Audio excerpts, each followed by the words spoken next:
Welcome to Top to Bottom Male Romance Podcast, where we celebrate all things male romance. I am Jessica. And I'm Markie. And this is our August Top episode. Yes, before we get into all of our shenanigans, we do have to remind you we have reader groups. We have one on Facebook and one on Goodreads. You can jump into either group at any time and talk to us about our bottom picks every month, a cool new series you'd like to recommend, a good TV series you found, comic book series you fell in love with, anything related to male romance or general silliness. You can jump in and talk to us about it there. We also have a Patreon. Our patrons get inside information about any upcoming interviews that we have and get a chance to submit questions to said interview person. So if you haven't had a chance to go check it out, make sure you do so. And please go and rate us on whatever it is you listen to us on. It helps other people find us too. Yes. So we've got some fun stuff going on this month, but before we do that, Jess, how are you? I'm hot. It's hot here. It's very hot. Yeah. I know that's I think it's across the globe, it's hot and just garbage. It's just a very, very brutal summer. Right, and within the globe is the asshole of the globe, which is Texas, and it is the hottest there. It's probably not the hottest here, but it feels the hottest here. It's so hot. Yeah, well, when we're sitting in a 102 oven, then I usually feel like we're suffering the most, but I'm sure that's not exactly true. Well, and I live in this old-ass house, and I love it to death, and it's great, but it's an old house, and when I got in, my thermostat said 78, and I have to have the ceiling fan off because I'm recording. So... Yikes. Yeah, you're all welcome. I suffer for you. That's all that's really encompassing my entire existence. How about you? I am super boring. I was going to say I took over a little nook inside of my house. It's like a little built-in desk area, and it's kind of nice and open, but the downside is that Rumble, my puppy, my giant old senior puppy, likes to wander around and mouth breathe and bark and be ridiculous. So he might make a guest appearance later because he just likes to bark at nothing because he's senile. But at least, it's got air, so I'm not dying. So sorry. It's not bad. The air conditioner works. It's not an actual oven. It's like an easy bake oven. Okay. It's a good comparison. Yeah. So it's a little slice of death, not like a full death. Exactly. Yeah. It's death, but it's like hard pink plastic, and it will give you something that's actually batter to eat. I don't know where that metaphor got away from me. Dude, sorry. That's perfect. That's perfect for your house, because every time that I go over there, you make me something delicious. And so it's fine. Your house is a little tiny, fantastic, easy bake oven, and mine's just a cold, cookless, air-conditioned, sad castle. I don't know, man. Wow, dude. Wow. I don't know how I feel about your metaphor. Your house is so cozy and nice, and there's lovely food, and there's giant kitties who sit in your lap. Well, sit in your lap and purr, and yeah. Hey, bitch. You just need to eat a sandwich, and he'll sit in your lap, too. We're not going to go off on the tirade of why your cat doesn't like me. I know you know what, that's not fair. He likes me fine, but as a friend. And it just upsets me that we can't have the special bond where he sits in my lap like a little teddy bear and purrs like he does for you, and I will forever be jealous of that. Well, he's my baby. I know. He doesn't do that he barely does that with Matt, my husband. I am the most cuddly thing to him. Anyways, this is not a podcast about my cat. Believe it or not. Okay, fine. We'll segue into other things. So I guess for our Fresh Banana this month, we are giving a shout out to Super Fresh Banana, Charlie Novak, who published their debut novel on the 23rd of July. So super, super fresh. And that novel is called Breakaway. It is a second chance sports romance, which is kind of cool because it's been a hot minute since we've read anything sports related. So I feel like we don't give sports romances a lot of love on this podcast. Actually, I'm going to correct you there. Oh, I have never read a sports one. Really? Really? Oh, well, shit. That might be what we have to do next month. Then we'll talk outside of this recording, but we have to at least do one sports romance at some point. So I'll start digging around and find some picks for us. Okay. But lovely author Charlie Novak's debut is called Breakaway, and it's English football because she's, I believe, English, if I'm not mistaken. And Charlie, if you're not, super sorry, but I'm pretty sure your bio said you were English. So, and this looks really cute. Second chance romances are always fun. The two apparently knew each other from 6 years prior, and then something happened. They had falling out or something like that. And so this is them finding each other again when they're in college. One of them's like a rising English football star. The other one's like grinding his gears trying to get his PhD, I think. So it seems really cute and definitely worth checking out. We'll make sure to put the links for Charlie's website and links to the book in our show notes. So make sure to go check it out. Yes. And then, man, I can't believe you've never read a sports romance. Like I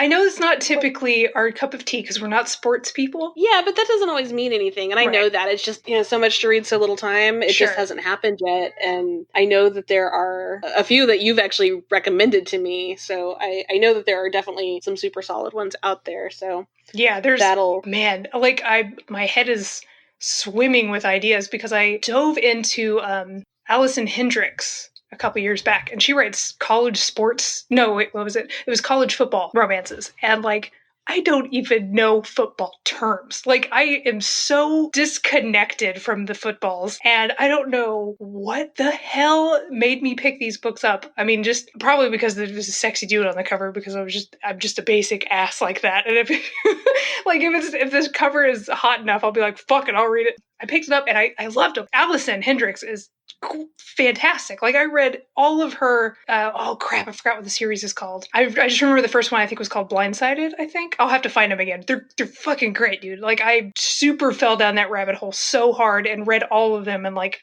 a day. Like, it was nuts. So, and I know that I think RJ Scott has a bunch of hockey ones that everyone super loves, and I haven't read any of those. So ooh, and Jeff Adams too. Oh yeah, shit, I forgot Jeff does hockey romances. Yep. Oh yep. We got lots so many to to do. choose from. Yes. Any Hoosers. So I will get there. It'll be a thing. We'll make it a theme, which I'm gonna use as an awkward segue. Okay. Well, we're kind of theming our side. We try to theme our side banana to the bottom pick when we can, and we've sort of done that here. Yes. Yeah, we do. It's in the same like ballpark, I would say. But for our side banana this go round, we are doing an anime called This Boy is a Professional Wizard. It's a boy love anime, clearly about magic and such, since the dude is a wizard. But basically, it's about a wizard who's in charge of like a magical crisis countermeasure division kind of thing. He finds this charming dude in like his favorite bar that he always goes to, and they kind of hit it off. It's a pretty short little movie. Like, it's one of those, like, I want to say like 30 or 45 minute long movies. And it's available on Crunchyroll. And I want to say I watched this a couple years back, and I remember it being really good and sweet and fun. And there's like a whole series within this art style and stuff. I assume it's done by the same person, but like there's this one and a merman one, and I think another one that's like a guy who has who turns into crystals or something. So there's a whole line of these that are out, but we went with the wizard one this time around since, matchy theme stuff kind of going on. But it's going to be cute, and we're going to watch it and then we'll discuss it. But I'll link where to find it on Crunchyroll, or you said it's on Amazon as well, yeah? Yeah, I found it on Amazon. It was like, it's like $2 to rent or $3 to buy for the whole thing. And I didn't look to see how long it was, but I assume it's a good, nice short sitting to get through the whole thing. Mm-hmm. For anybody who doesn't do Crunchyroll or just more comfortable with Amazon or whatever, that's another option as well. Perfect. So nice, cheap, fun little romp. So I'm looking forward to watching this again because I don't super remember everything that happened. So I'm like, yeah, I can't wait to see it again. And then do you want to talk about our bottom, since I've been ranting like an idiot about sports and shit for like 10 minutes? So you almost always pick our picks. Mm-hmm. You almost always, unless I just like railroad you with TJ Klune has a new book or something like that. Unless I just like call it out like that. I usually don't do that. But one of my New Year's resolution reads was Nicholas Bella. And I've been kind of wanting something, paranormal. And Nicholas Bella and Amy Nicole Walker have a series together called the Genesis Circle. So we are going to do the very first one, which is Circle of Darkness. And I'm doing the audio. It's narrated by Joel Leslie, who is obviously amazing. And then the second book is actually going to come out just a couple of days after this airs for the first time. So you'll have one to just go right into, and the audio is available right away. Yeah, I'm going to be doing the audiobook as well because Joel Leslie's amazing. So I think we accidentally timed this great because you picked it because I forgot how we got on the topic, but I think we were talking about Amy Nicole Walker because I had just read the Curl Up and Die, the first of that series, and I was talking about how fucking hilarious she is, and that and you were like, oh shit, this is one of the ones that I've been wanting to read, which is the Nicholas Bella one. So it looks like a combo of like her snarky ridiculous, and then like I assume Nicholas Bella's like darkness, because I think Nicholas typically writes darker stuff, but they are one of those people I have not been able to read yet. So I'm excited. Yeah, so I'm not going to really say anything about it, but I've already started the audio and I'm a little bit of ways into it, and I am definitely enjoying it so far. So anybody who wants to jump in on this one, definitely an awesome pick to jump in with. Joel Leslie is absolutely awesome because he's Joel Leslie. Mm-hmm. And yeah, I don't really want to say too much because I don't want to. I mean, that's for the I feel bottom. like every time I end up starting something early, when we're recording our top episode where we cannot talk about anything yet, I'm just sitting here like sitting on my hands and biting my lip like I don't want to accidentally spoil anything. So I'm gonna fuck this right up too because I very well may, unless life gets in the way of it, I very well may pick up the next one and be an idiot and finish it before we record the bottom. Just take notes or like bullet points or something so you don't accidentally bleed into the second one and ruin something for me, because I will just be a sad panda. Well, when I was looking up the release dates and everything for the second book, I was steadfastly avoiding any summaries or anything like that because I don't know if it's gonna be the same couple, different